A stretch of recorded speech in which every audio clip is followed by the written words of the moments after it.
നമസ്കാരം. മൂന്നാം ഘട്ടം തെരഞ്ഞെടുപ്പ് പിന്നിട്ടതോടെ വർഗീയത ആളിക്കത്തിക്കുന്ന പരാമർശങ്ങളിലേക്ക് തിരിഞ്ഞ നരേന്ദ്രമോദിക്ക് കണക്കിന് കൊടുത്ത് മല്ലികാർജുൻ ഖാർഗെ രംഗത്തു വന്നു. 4 എമ്മിൽ കുടുങ്ങിക്കിടക്കുകയാണ് പ്രധാനമന്ത്രി എന്ന് ഖാർഗെ കളിയാക്കി. മുഗൾ, മട്ടൻ, മുസ്ലിം ലീഗ്, മംഗൾസൂത്രം എന്നിവയിൽ മോദി ആകൃഷ്ടനാണെന്നും അപ്രസക്തമായ വിഷയങ്ങൾ പറഞ്ഞ് ആളുകളെ ഭയപ്പെടുത്താൻ ശ്രമിക്കുകയാണെന്നും കോൺഗ്രസ് പ്രസിഡന്റ് മല്ലികാർജുൻ ഖാർഗെ ആരോപിച്ചു.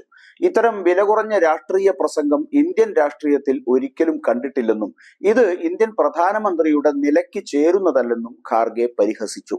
ഹൈദരാബാദിൽ നടത്തിയ വാർത്താ സമ്മേളനത്തിലാണ് ഖാർഗെ മോദിക്കെതിരെ ആഞ്ഞടിച്ചത്. 3 ഘട്ടം തിരഞ്ഞെടുപ്പ് കഴിഞ്ഞപ്പോൾ പ്രധാനമന്ത്രി മോദിയും ആഭ്യന്തരമന്ത്രി അമിത്ഷായും ഭയന്നിരിക്കുകയാണെന്ന് പറഞ്ഞ ഖാർഗെ മറ്റൊരാളുടെ വീട്ടിൽ കയറി ഒരാളുടെ മംഗളസൂത്രം തട്ടിയെടുക്കാൻ ആർക്കെങ്കിലും കഴിയുമോ എന്ന് ചോദിച്ചു. ഈ രാജ്യത്ത് ഒരു നിയമമുണ്ട്.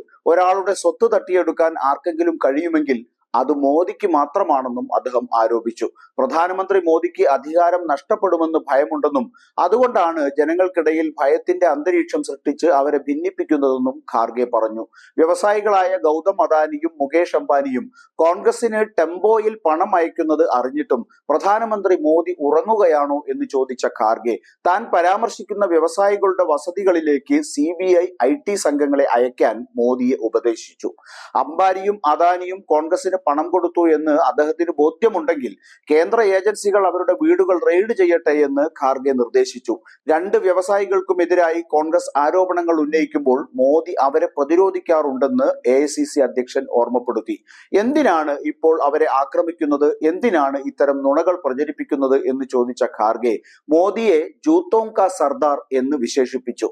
പ്രധാനമന്ത്രി ഗുജറാത്തിന് വേണ്ടി നടത്തുന്ന പ്രീണനത്തെ കുറിച്ച് ആരോപണം ഉന്നയിച്ച ഖാർഗെ എന്തിനാണ് ഗുജറാത്തിന് മുൻഗണന നൽകുന്നതെന്ന് ചോദിച്ചു. രാജ്യത്തെ എല്ലാ സംസ്ഥാനങ്ങളും വികസിക്കണമെന്നും എല്ലാവർക്കും നിക്ഷേപം ലഭിക്കണമെന്നുമാണ് കോൺഗ്രസ് ചിന്തിക്കുന്നത്.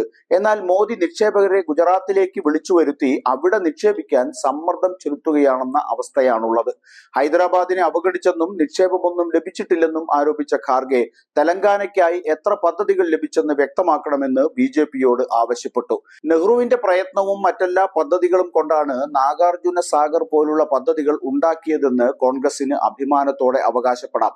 തെലങ്കാനയ്ക്ക് ഇത്രയും വലിയ പദ്ധതി ഏതെങ്കിലും കൊണ്ടുവന്നതായി അവകാശപ്പെടാൻ മോദിക്ക് കഴിയുമോ എന്ന് ഖാർഗെ വെല്ലുവിളിച്ചു. ഒരിക്കൽ ഹൈദരാബാദിനെ 2ാം തലസ്ഥാനമാക്കാൻ ഡോക്ടർ അംബേദ്കർ നിർദ്ദേശിച്ചിരുന്നു. എന്നാൽ അത്തരമൊരു നഗരത്തെയാണ് മിസ്റ്റർ മോദി അവഗണിച്ചത്. പാകിസ്ഥാൻ പോലൊരു ആണവശക്തിയോട് മൃദു സമീപനം പുലർത്തണമെന്ന കോൺഗ്രസ് നേതാവ് മണിശങ്കർ അയ്യരുടെ അഭിപ്രായത്തോട് പ്രതികരിച്ച ഖാർഗെ ഇന്ത്യ പാകിസ്ഥാനേക്കാൾ 100 ഇരട്ടി ശക്തമാണെന്ന് അവകാശപ്പെട്ടു. രാജ്യത്തെ ആദ്യത്തെ ആറ്റം ബോംബ് പരീക്ഷിച്ച ഇന്ദിരാഗാന്ധി ബംഗ്ലാദേശിനെ പാകിസ്ഥാനിൽ നിന്നും മോചിപ്പിച്ച കാര്യവും ഉദ്ധരിച്ചു. വെട്ടിയും തടുത്തും നരേന്ദ്രമോദി ഉന്നയിച്ച ആരോപണങ്ങളെ ഫലപ്രദമായി നേരിട്ട ഖാർഗെ തെലങ്കാനയിൽ കോൺഗ്രസ് ആർജിച്ച ആത്മവിശ്വാസത്തെ പ്രതിഫലിപ്പിക്കുന്ന പത്രസമ്മേളനമാണ് നടത്തിയത്. ഈ ആത്മവിശ്വാസം യാഥാർത്ഥ്യമാകുമോ എന്ന് ജൂൺ 4 കാണാം.